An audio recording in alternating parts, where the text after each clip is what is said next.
Hello and welcome to everyone who has joined us today for our talk hosted in collaboration with Gowing Life as part of the Happiness Festival. Today we will be talking to Professor Bloom, who is the Brooks and Suzanne Reagan Professor of Psychology and Cognitive Science at Yale University.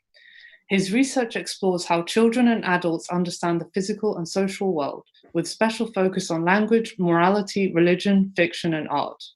Today, he will be talking about the relationship between pleasure, suffering, and the good life. Following a lot of psychologists and philosophers, he argues that we are not natural hedonists, nor should we be. Rather, that a good life involves purpose, suffering, and deprivation. Thank you for joining us, Paul. I will now hand over to Raymond, who will be leading the interview. Just to let you know, we will be having a live Q&A session at the end, so please post any questions during the discussion on either our Facebook or YouTube live stream comment section. Over to you, Raymond. Thanks so much, Anka. So, Paul, I know you have a 10 to 15-minute talk that you wanted to tell us about the good life.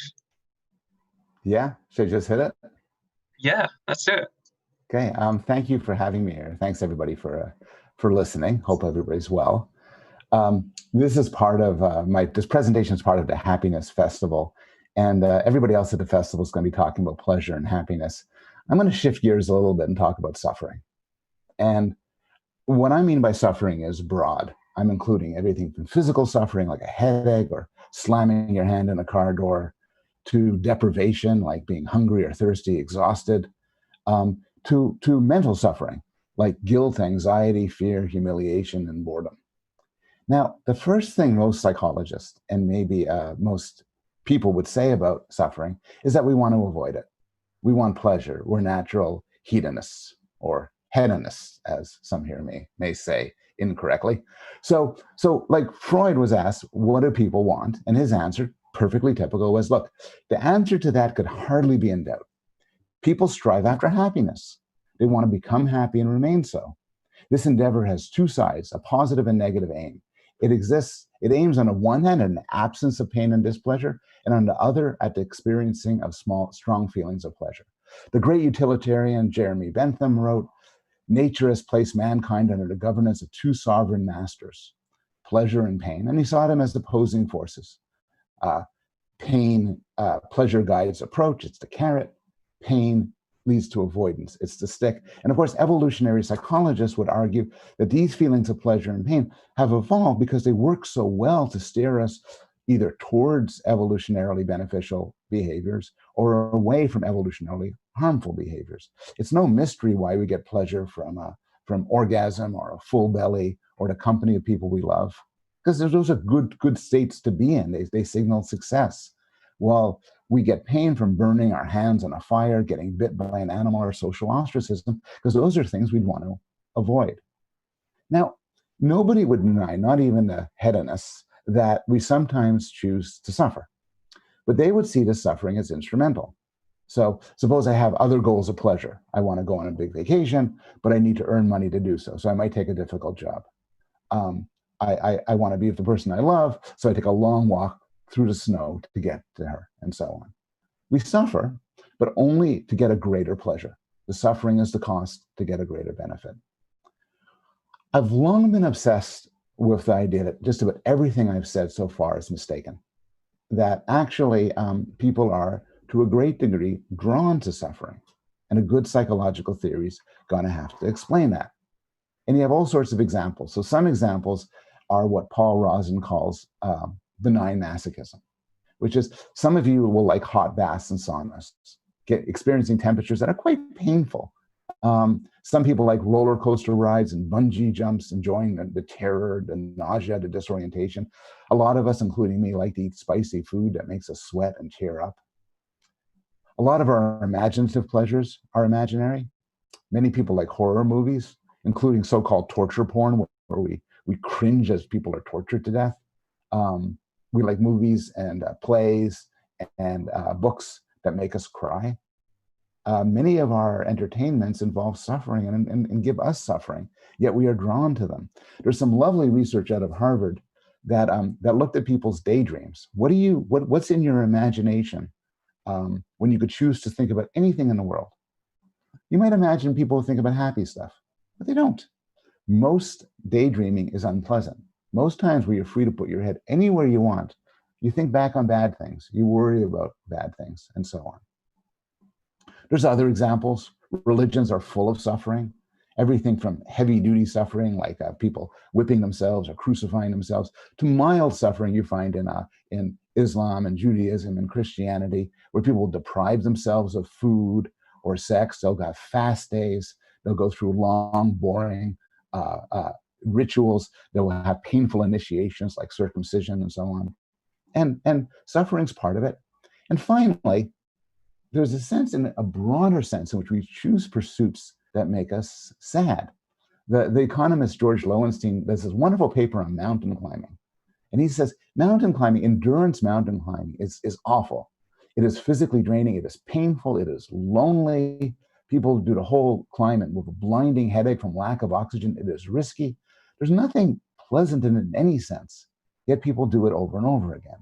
And I think a little bit, not everybody will agree, with having young children, where there's a lot of good things about having young children, but the sleep deprivation, the constant effort, the constant worry, the rewards in it don't quite seem to be caught up with the word pleasure. So what's going on here? I think there are several phenomena going on. I'm going to list 5 of them and then just conclude. I'll list 5 of them quickly. The first is, when it comes to life, our brain is kind of a difference machine. It grades on a curve. We don't respond to absolute values, but rather we respond to contrasts. If there's a noise outside and it suddenly stops, it sounds like you're full of silence. If the room is cold and then heats up a bit, the room feels warmer than it normally would. There's experiments, and you get pleasure by putting yourself in a painful situation and then giving up on the pain. And then the aftermath seems pleasurable. And there's laboratory findings on this. You give people fairly painful electric shocks, and you ask them, what do you think of it? And they say, this sucks, it's painful. Then you drop them, you give them mild electric shocks. And what people will tell you is, this feels kind of nice. It's not nice in the absolute, but it's nice in contrast. And I think this is what goes on with hot baths and spicy foods and so on. You fill your mouth with some chicken vindaloo and your mouth is burning, but then you drink some cold beer and the relief is so much more pleasurable given the previous contrast with pain. A second story is, pain does something interesting to our consciousness. We are often plagued with anxiety and self-consciousness and worrying about ourselves, worrying about the future, worrying about our past. And certain sorts of pain liberate from this.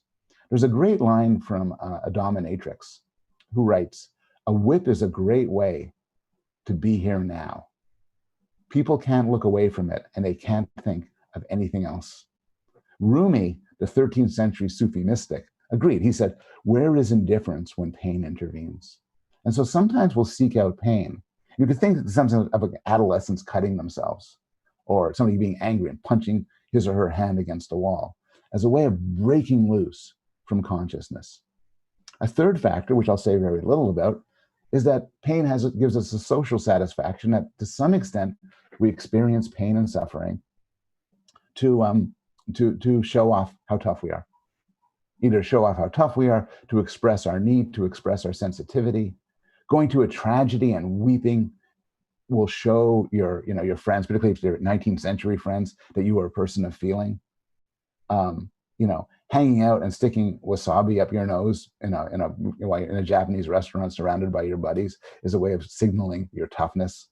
This is one aspect of pain. The fourth, and we're getting more interesting here, is play. So animals, including people, engage in play.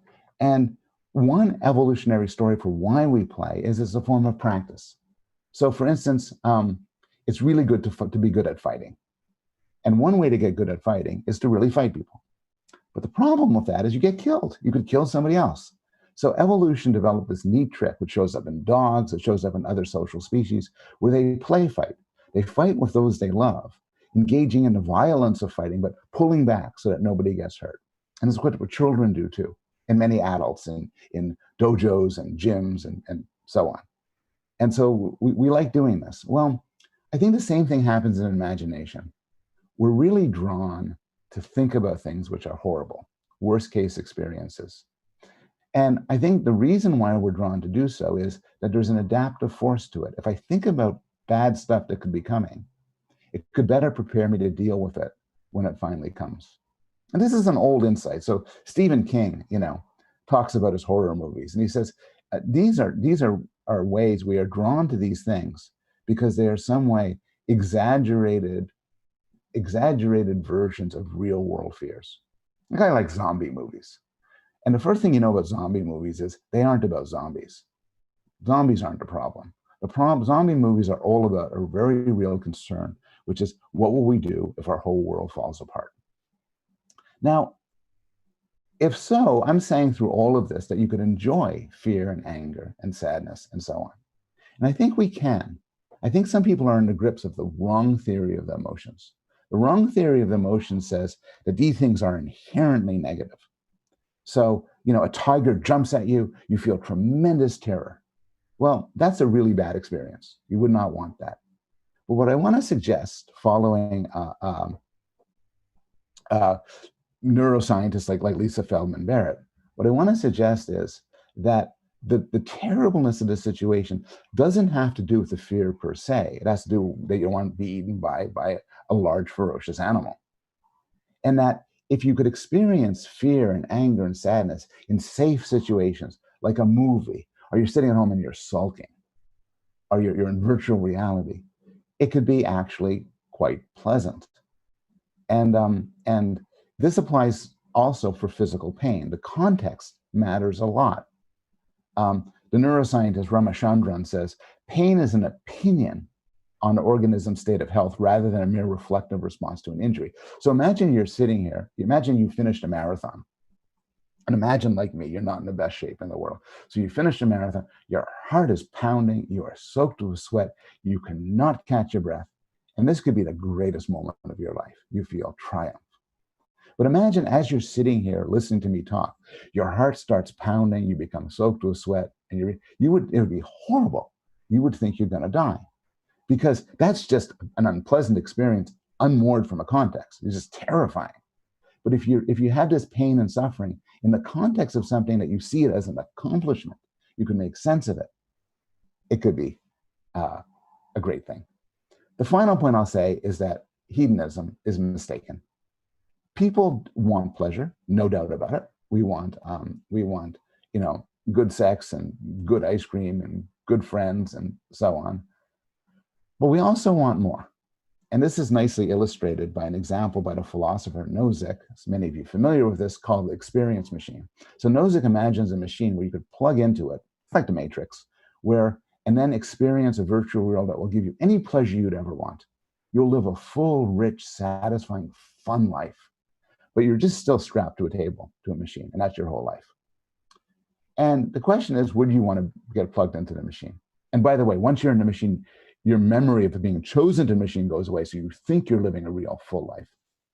Well, some people would say yes. I've asked people, and some people say yes. If I was in prison, if I was in great pain, I would plug into the machine in a second. But a lot of people say no. And they say no because they don't want to imagine themselves climbing Mount Everest. They want to climb Mount Everest.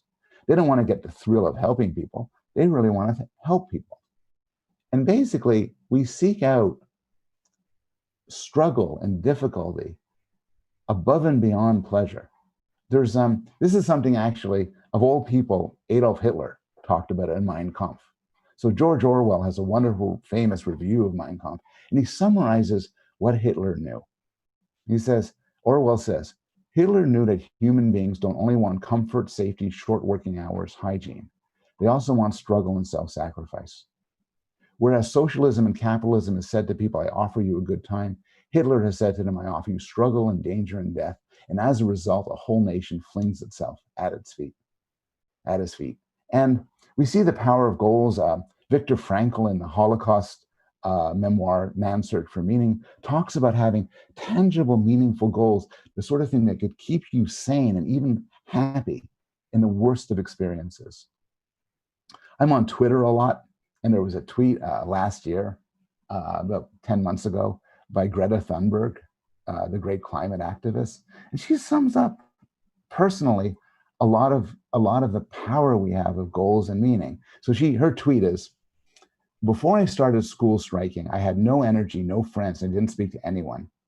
I just sat alone at home with an eating disorder. All of this is gone now, since I have found a meaning in a world that sometimes seems shallow and meaningless to so many people."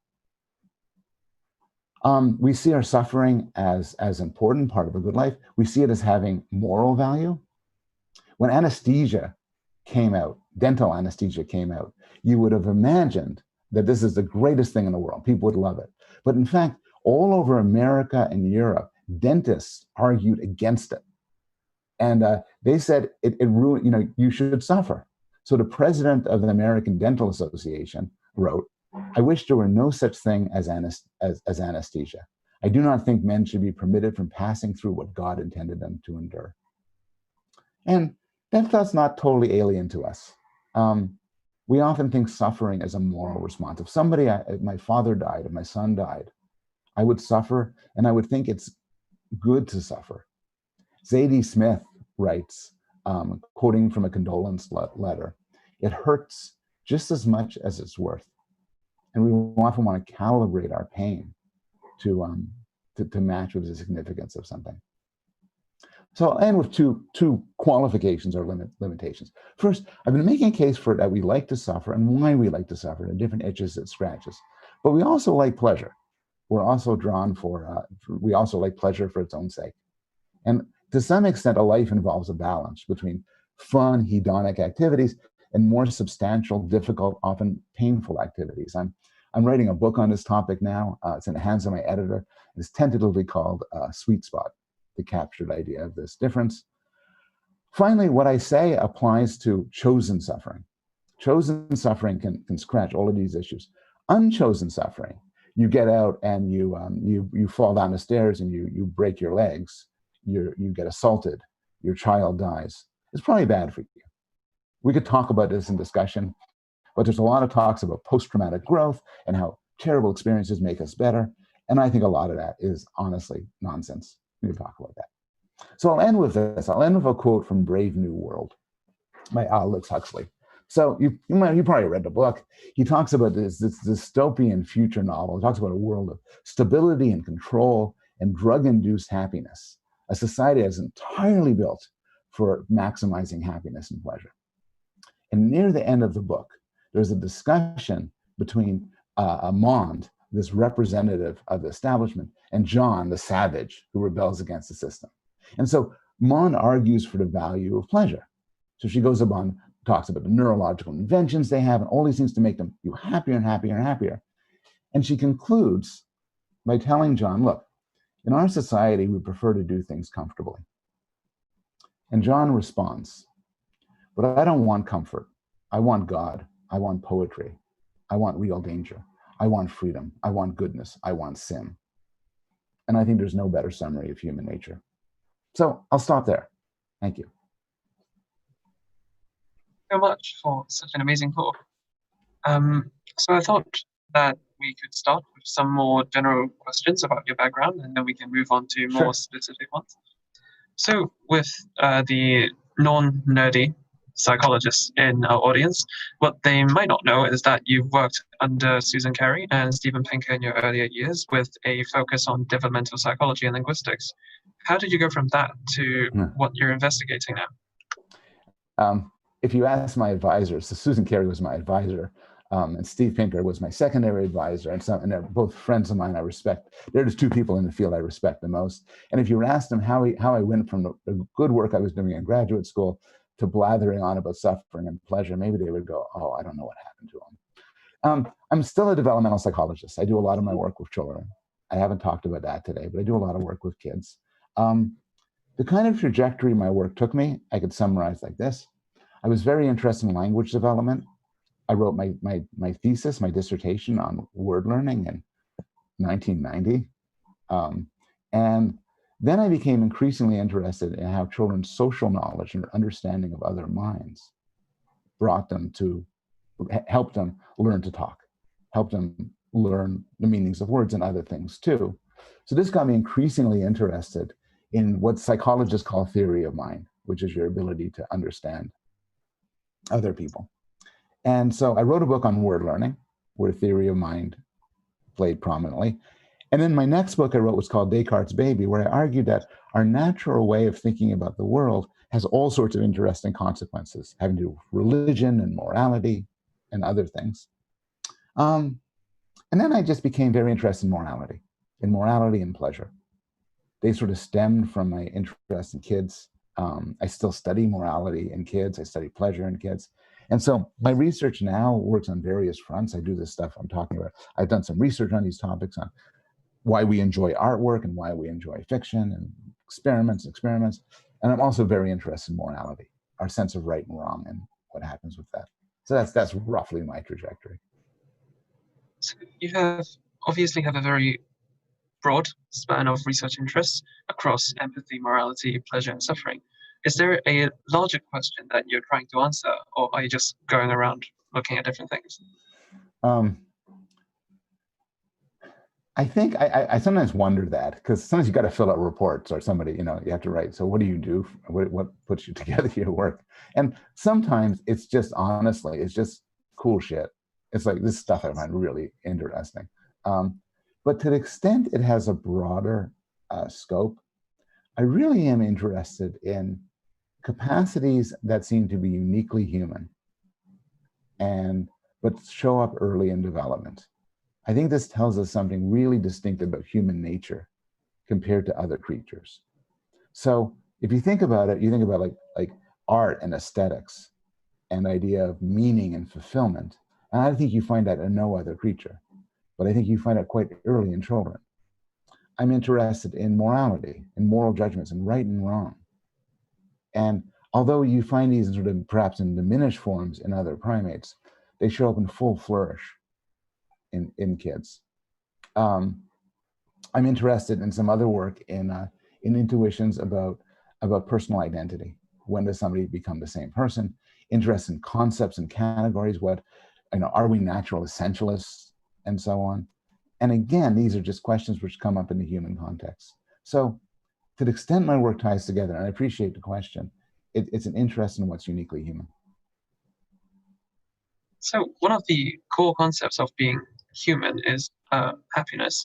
So this leads to one of the most obvious questions to ask, and one that you've sort of hinted at during your talk, which is, what does happiness mean to you, and how is achieving happiness different to living a good life? Yeah,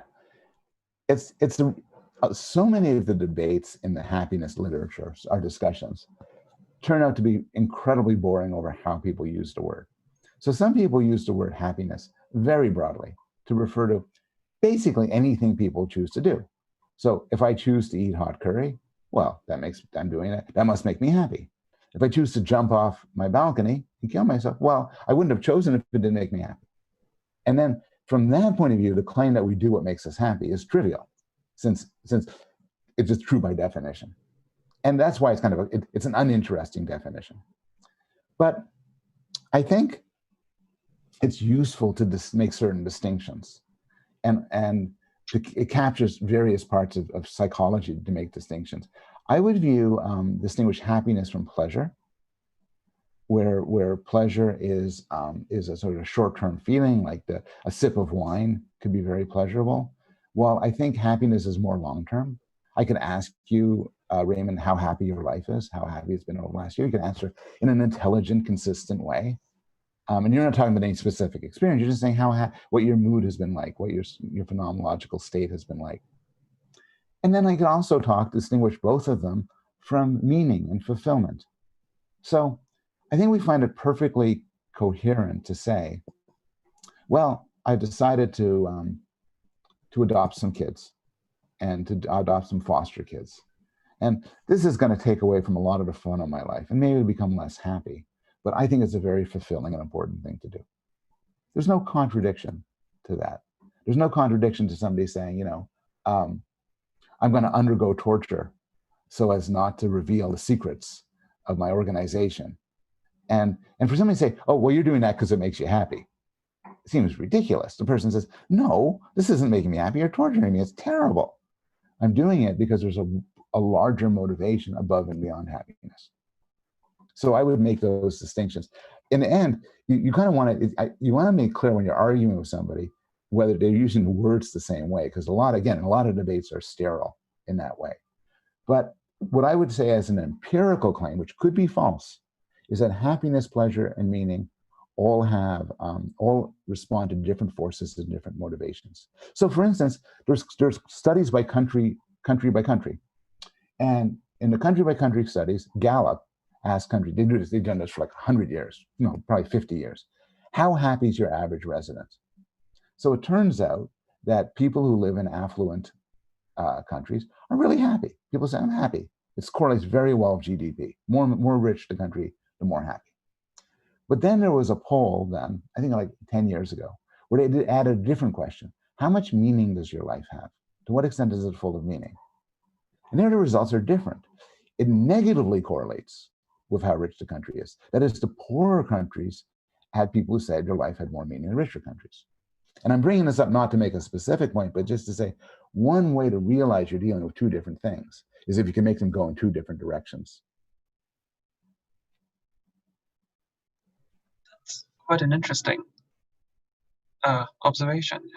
It is. This is not my own work. I'm forgetting the authors right now. One thing you might wonder, for instance, is poor countries are more religious than rich countries. And religion, by some standards, gives people a sense of meaning. Another possibility is poor countries have more kids. People have more kids than rich countries. And whatever the problems with having kids, they're said to give your life meaning. So they argue that neither of those two factors itself explains the difference, but is part of it. Right. So on the note of empirical evidence, you've sort of hinted at this in your talk. What's the experimental evidence that shows that suffering could maybe lead to greater pleasure and potentially a better life? Why is this the case? So it's a good question. I see no silver bullet study that can say, let me tell you about the study that this will show it. And in some sense, it's not so much of an empirical claim as a moral claim. Suppose you're a perfect hedonist and everything, and while my life involves some degree of suffering. And you say you're perfectly happy being happy. And I say, no, it's superficial, and you gotta do more. There's no laboratory study that will distinguish this. However, there are some studies that do speak to this in different ways. So one set of studies, some of this work is done by a friend of mine, Brett Ford, at University of Toronto, finds that the pursuit of happiness makes people miserable. So there's several studies where they ask you, how badly do you want to be happy? And how much do you pursue goals of happiness, like making money and being popular and stuff like that? And people, it turns out that the more people say this, the less happy they end up being. Now, here's a twist. This used to be in the literature, everybody said this, but they did a country by country study, and they found that in some countries, not the United States, not Canada, in some countries, people's desire to be happy did make them happy. But in these countries, they associated happiness not with money and fame, but with deeper connections to family and friends, to that sort of thing. And so this suggests that motivations that sort of seem less superficial end up having good ends. So this actually reminds me of a Kahneman study about the peak-end effect. Yes. So, and it's where when you give people the option of choosing between like 30 minutes of just dental torture, or like 30 minutes of dental torture and 5 minutes of mild torture, they would say they prefer just 30 minutes of dental torture, but actually in reality, they would experience less suffering with the additional mild torture as well. Do you think this would constitute sort of like evidence for your claim? It's a good question. Everybody agrees on the findings. Nobody knows what to make of it. So just to summarize, you gave a great summary, but just to kind of pin down the exciting part. So basically, you tend to think back on an experience. When you think back on it, what do you remember?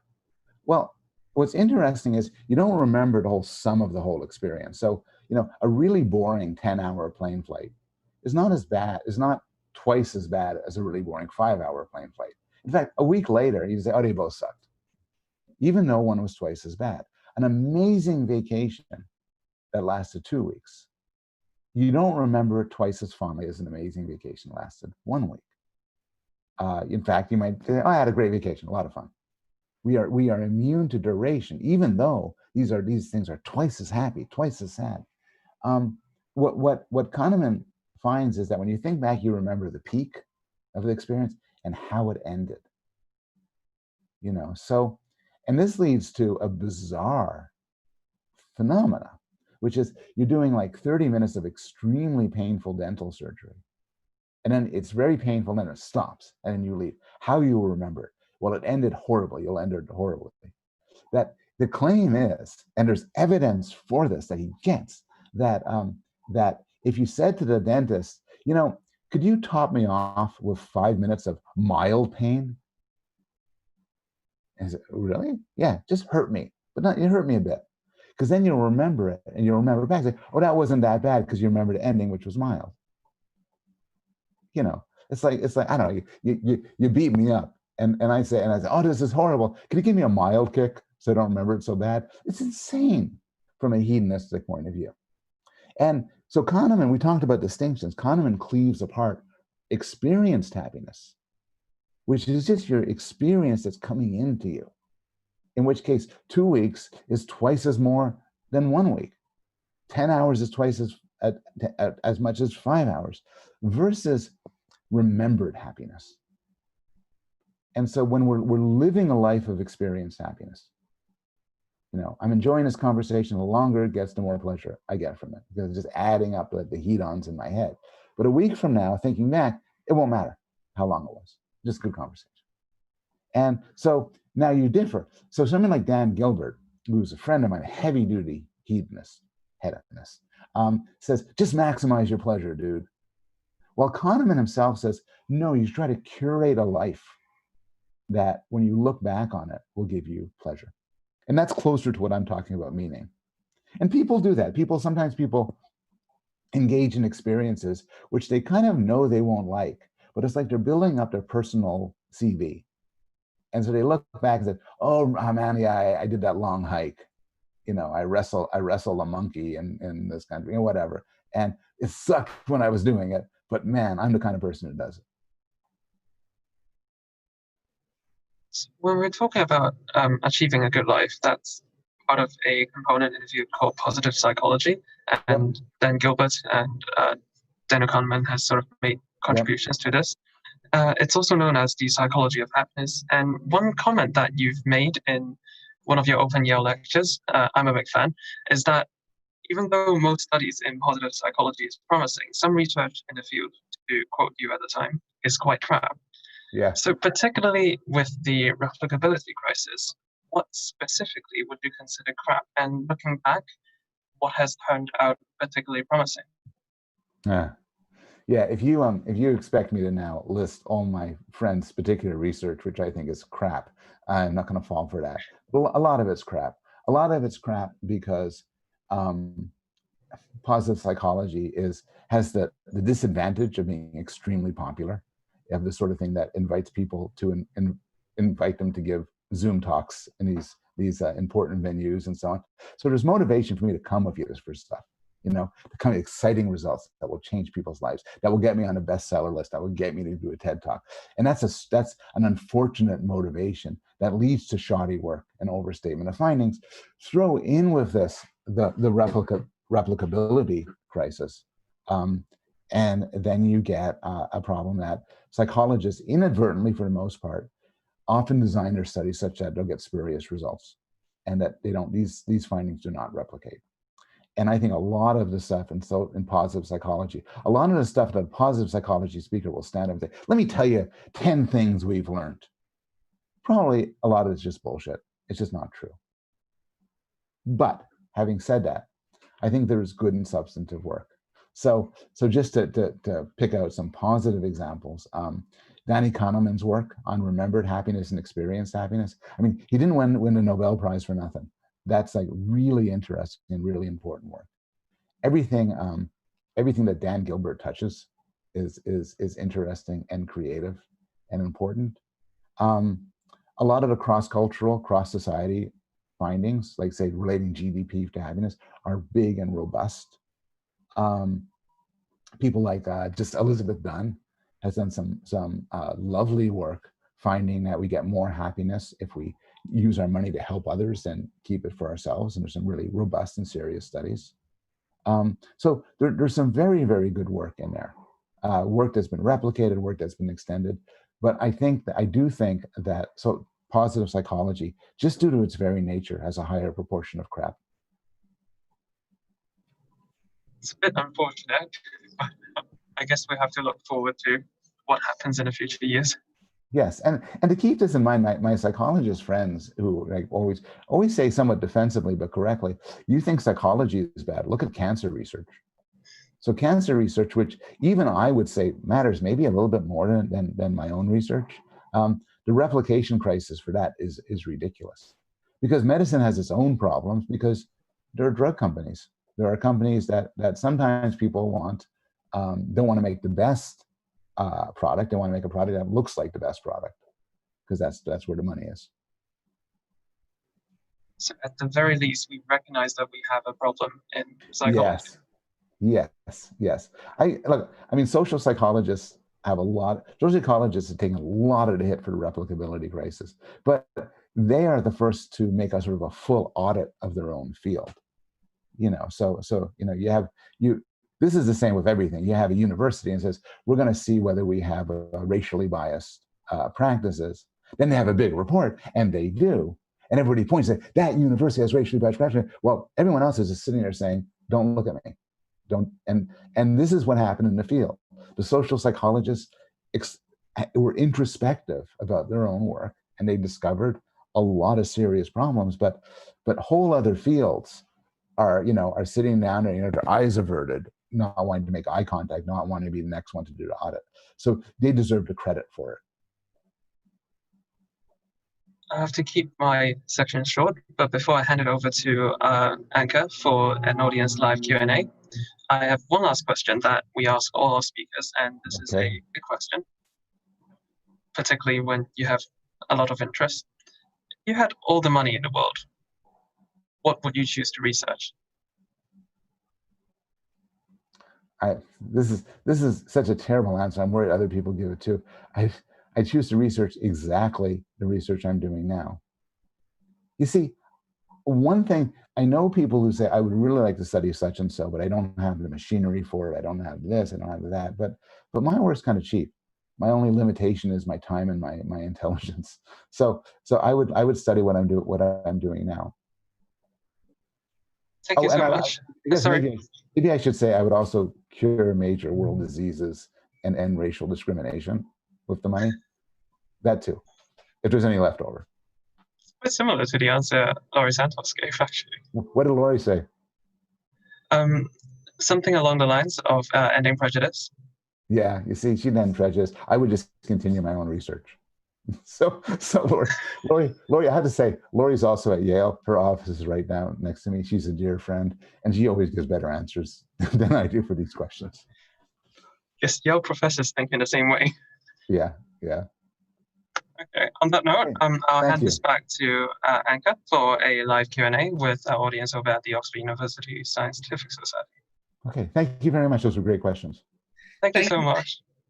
Thank you, Raymond, and thank you, Paul, for giving us such wonderful answers. So the first question is from Aish, and they ask, is being a PhD student a special kind of suffering? I'm only partially joking. What I mean to ask is that society makes us believe that suffering alone is a path to success, and one shouldn't complain about it. What do you think about this? So those are really good questions. I hated being a PhD student, and I got to tell you, if you're a PhD student listening to us, at least I am one case study of someone who hated being a PhD student and loves being a professor. And being a PhD student involves a lot of suffering, and not necessarily of the good chosen sort. In part because you're low on a hierarchy. You're some way you have more status as an undergraduate than as a PhD student. PhD student, you have people immediately above you. You're constantly being judged. You have an uncertain future. The job market is not amazing. And so it's tough. I found it very tough. But I think being a PhD student also has the opportunity to do intense, pleasurable work. For me, that writing and thinking and planning experiments is just this joy. And as a student, you often get more time to do it than as a professor, where often professors are trapped with administrative duties, which have no pleasure at all, and teaching, which has its own sort of joys, but is different from research. But yeah, I think some sort of suffering. There's a right sort of suffering of being engaged and what Mihaly Csikszentmihalyi called flow, where you're really engaged in a project, and you can get that as a student. But I would not deny that being a PhD student has a lot of other bad kind of suffering with it. Yeah, I think one other problem with PhD students quite often is peer pressure as well. So if you sort of see one, I know in my case, if I see one of my colleagues doing really, really well with an experiment and mine are all going completely wrong, it puts you down as well quite a bit. You are totally right. This never ends, by the way. I love to be the sort of attitude that when my next door neighbor gets a Genius Award or someone gets published and they say, "That's wonderful, congratulations, I'm so happy for you." But it's hard. It's hard, particularly if you're insecure, as a PhD student would have to be, an insecure situation, to see things, you feel competitive, and other people's successes burns. I was being a PhD student before we had cell phones and that sort. So the lab, when we were all in a job market, the lab had a phone. And this is how they tell you get a job interview. The phone rings. And so you're in a lab with your other students and you pick up the phone and say, "Stanford? It's for you." So yes, that is yet another form of social suffering, which is very difficult. And I wouldn't want to underestimate. I got to say, in the whole academic hierarchy, of which I've gone through every stage, some people I know love their graduate school years. I did not. I think it sucks in many ways, and it gets so much better once you get on the other side of it. Yeah. I hear a lot of mixed stuff as well from previous supervisors and stuff. Yeah. So, okay, the next question is from Hector. What about seeking pleasures by having children? What are the different philosophical views about this? It's a really great question, and it's worth a many-hour discussion. But the literature on having children, the scientific literature on what it does to you, is a little bit of a mess. The original literature found that having kids makes you less happy than people who don't have kids. It makes you less happy on self-reported happiness. It makes you less happy when they give you a beeper, and when the beeper goes off, you say, "How much joy are you having in your life?" And they'll say, "Not very much." When people ask the pleasures they have with being with their kids, it's very quite low. People would rather do just about anything than be with their kids. There's sleep deprivation. There's considerable damage to marital relationships. You're better off as a couple if you want to stay together, not having kids than having kids. So these were the initial findings, very down on having kids if you want to be happy. Then it got more complicated. It turns out there's country by country differences, and that one source of unhappiness having kids is that in some countries it leads to a lot of financial insecurity. It turns out that having kids is different for young men than for older men, for young women than for older women. It's much easier if you're rich. And sometimes psychology tells you stuff you probably already knew. But for me, the big split is this. If you ask people about the pleasure of having kids in all different ways, it's not clear that it provides more pleasure, even more happiness in any simple sense. But if you ask people, do kids provide meaning in your life? Or to do it a bit better, you ask people about the meaning, the extent to which their lives have meaning, and you compare people with kids and not kids. You find it does add meaning and significance and fulfillment to life. So it kind of goes back to what Raymond was asking about the distinction between happiness and other things. And I think that the effect that kids have on you is a nice illustration of the difference between happiness and meaning. Yeah, for sure.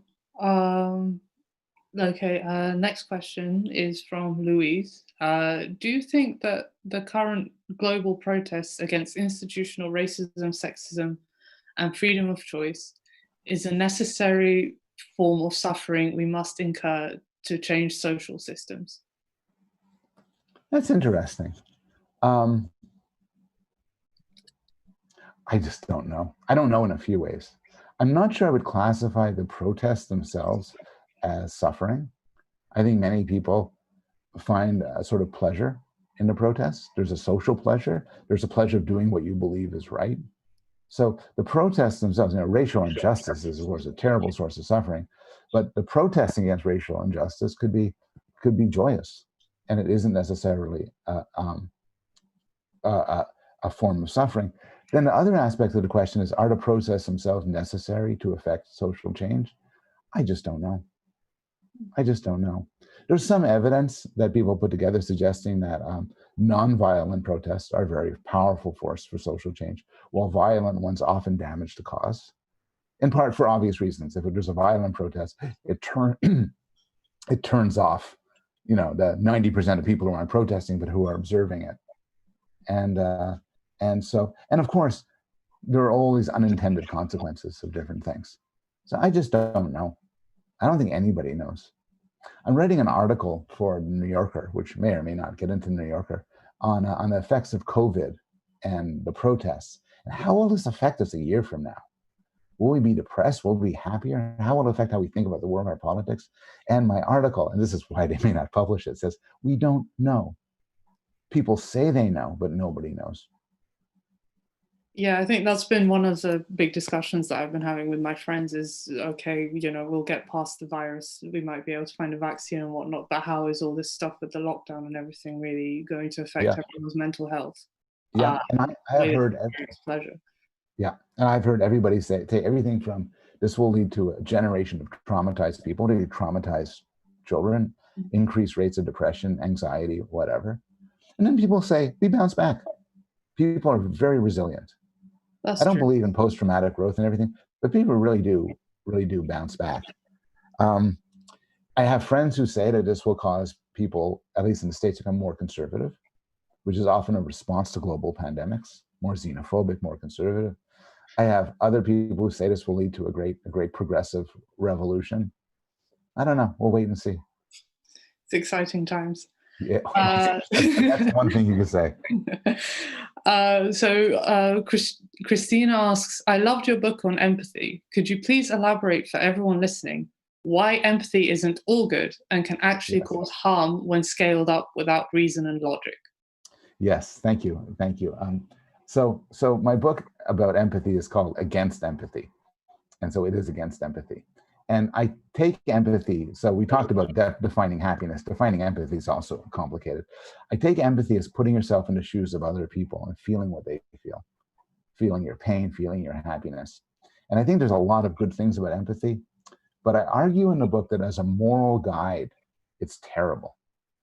And I have several arguments, but the main argument is that empathy, the way it exists, the way it naturally works is I feel tremendous empathy for people in my situation, who look like me, who speak my language, who are non-threatening, who are in my country, who are attractive, and so on.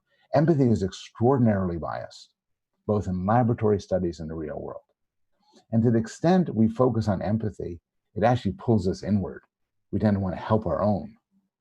In fact, empathy is often a catalyst for violence because people who are high empathy, for instance, are more retaliatory towards other groups because they love the people that they're around, are very concerned about them. And so they want to strike back at others. So I argued the subtitle of my book, Against Empathy, is the case for rational compassion.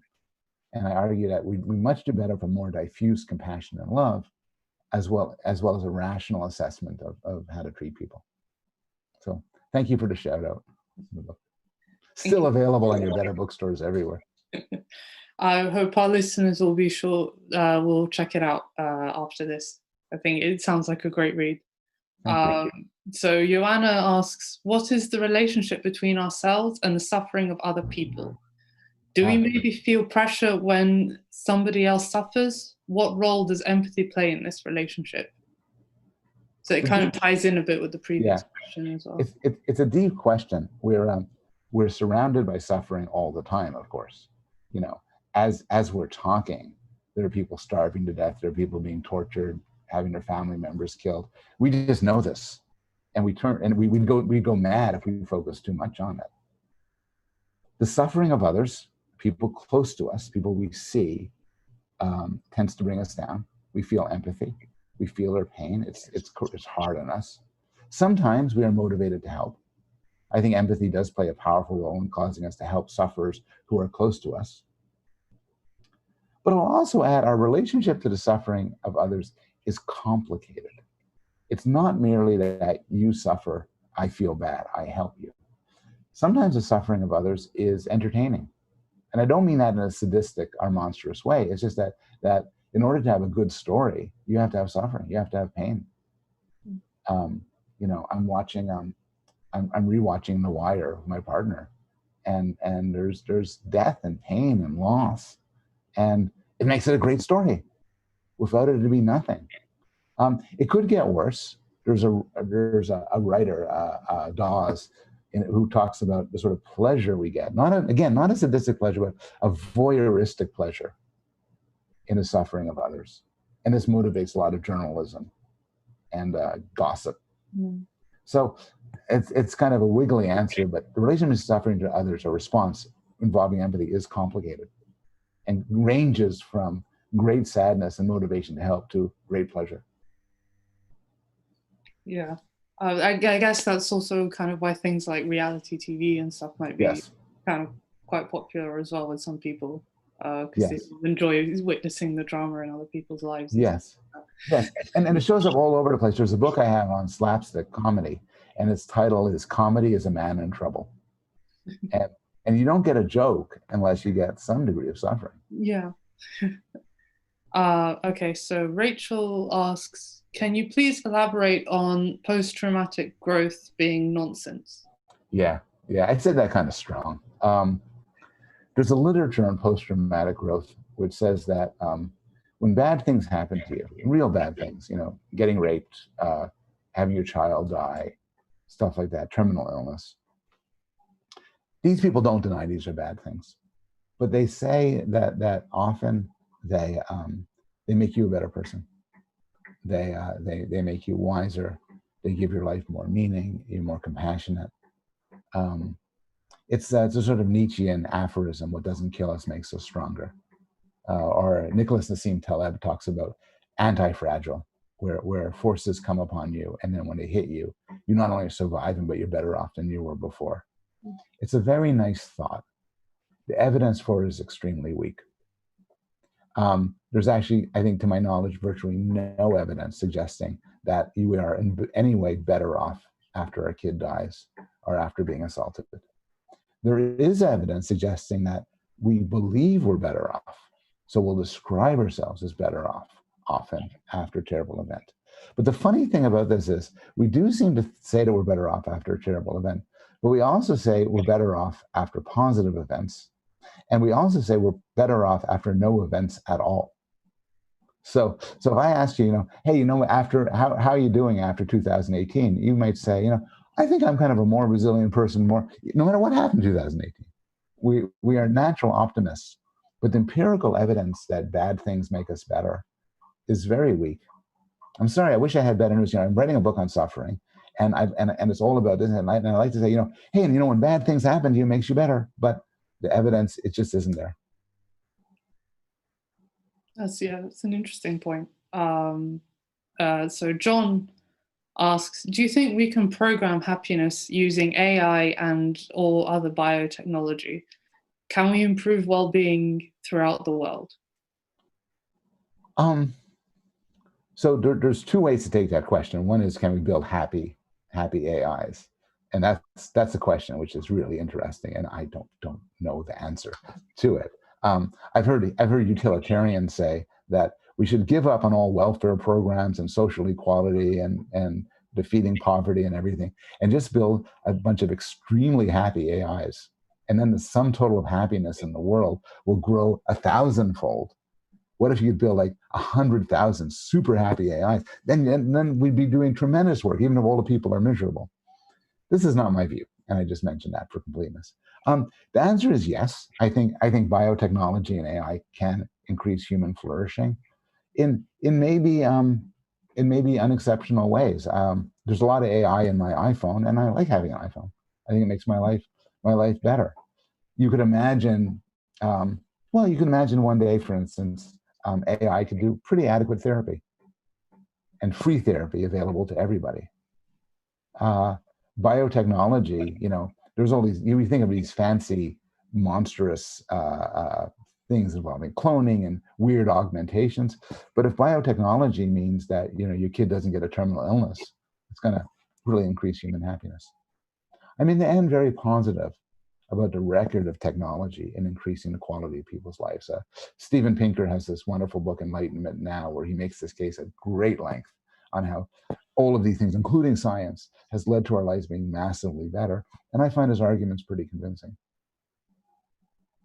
Well, I definitely think my life's improved with a proper iPhone and laptop and everything compared to how it was beforehand. Isn't it?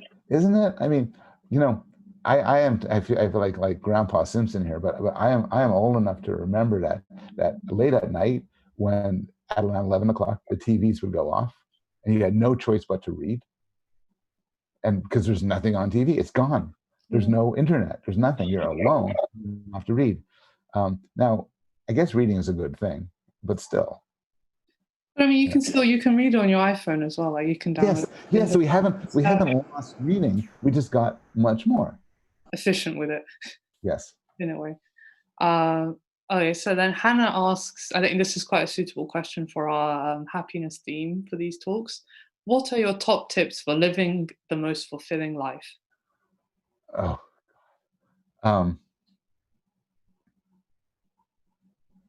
So there's this line attributed to Freud, even though he didn't really say it, which is that the most important things in life are love and work, and you take them broadly. And again, this is not even a Freudian idea, but I love the line where love doesn't just mean sexual love or romantic love. Love means relationships, means human connections, means with friends and with family. And work doesn't mean take the 8:15 into the city. Work means any sort of productive, difficult tasks. And in both of these, you have struggle. And I guess I've always felt in my own life that if you just do a to-do list every day, or a list at the end of the day of what you should have done before, the best list would just have two items, love and work. And if you manage to have a day which contained love, human connections, and a day which contained work, and neither love nor work is pleasurable in any simple way, dealing with people's difficult sometimes, and work certainly by necessity involves struggle. If you could just tick off those two things, you're doing well. Okay. And the last question is from Shatabdi, who asks, I am an academic and I also suffer from clinical depression. Is happiness inversely correlated with IQ? And if so, how do we deal with this?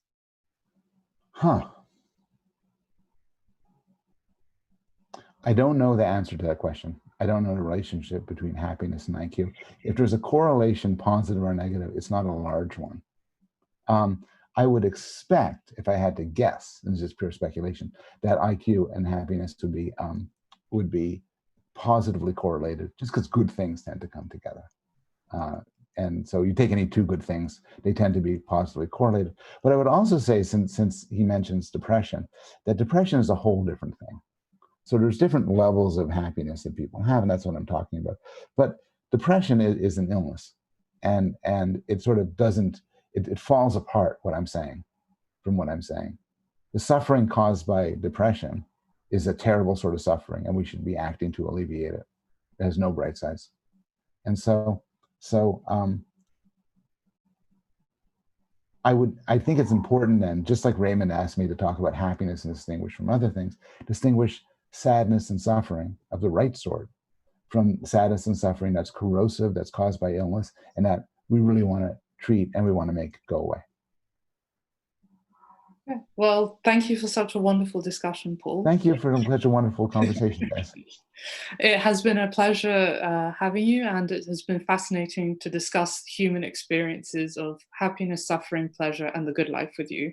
If you are listening, do check out Paul's new book, Sweet Spots, when it comes out, along with some of his TED Talks that are online. We hope you enjoyed this live stream event as much as us. If you'd like to hear more talks and interviews with field-leading scientists from all disciplines, please like, subscribe, and follow our Oxford University Scientific Society social media channels and our collaborating partners, Gowing Life. We will be releasing an edited version of this talk as part of the Happiness Festival later in July, and we will keep you updated. Thank you so much for joining us, and we look forward to seeing you.